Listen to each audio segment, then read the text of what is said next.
চালাকি, চালাকির দ্বারা কোনো মহৎ কার্য সম্পূর্ণ হয় না। যাক, আপনি বুঝেছেন চালাকি করে কোনো মহৎ কাজ হয় না। বাংলার মানুষ আপনাকে বুঝে নিয়েছে, তাই আগামী দিনে কি ফলাফল হতে পারে নিজেই বুঝতে পারছেন।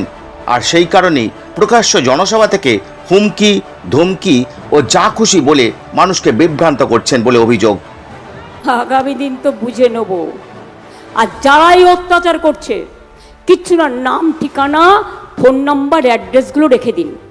যে যেখান থেকেই আসুক, দিল্লি দখল করার পর আমরা শুধু ওদের একটু মিষ্টি পাঠাবো।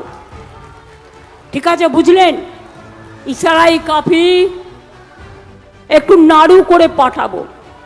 পরিষ্কার বলে যাই, এর জবাব দিতে আগামী দিন হবে বদলা, গণতান্ত্রিক বদলা। মা বোনেরা কোনো ফর্মে ভুলেও সই করবেন না, আমার নাম করে বললেও করবেন না, আপনাকে চিট করে নেবে, সব লুট করে নেবে ব্যাংক অ্যাকাউন্ট। আগামী দিন এনআরসি করে সবাইকে জেলে ভরে দেওয়ার চেষ্টা করবে আপনার ভোট কেড়ে নিয়ে। কাউন্টিং থেকে শুরু করে নজর রাখবেন এমন ছেলেদের দেবেন, ছেলে মেয়েদের যারা ঘুষ খাবে না, যারা টাকায় বিক্রি হবে না।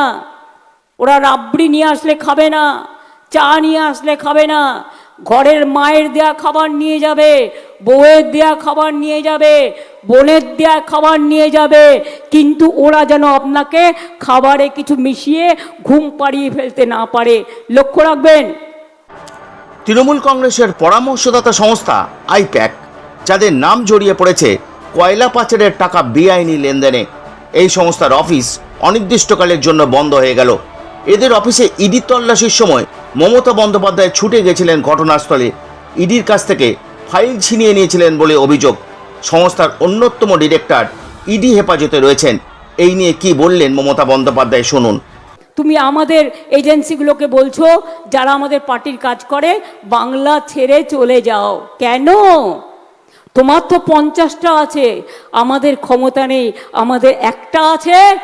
শুনুন, ওদের ভয় দেখালে ওরা আমার দলের সাথে যুক্ত হবে এবং আমরা ওদের চাকরি দেবো, আমরা ওদের করে দেবো। এটা মাথায় রেখে দিন। আমি একটি ছেলেকেও চাকরি ছাড়া করব না। আমি সকালে অভিষেকের সাথে কথা বলেই এসছি।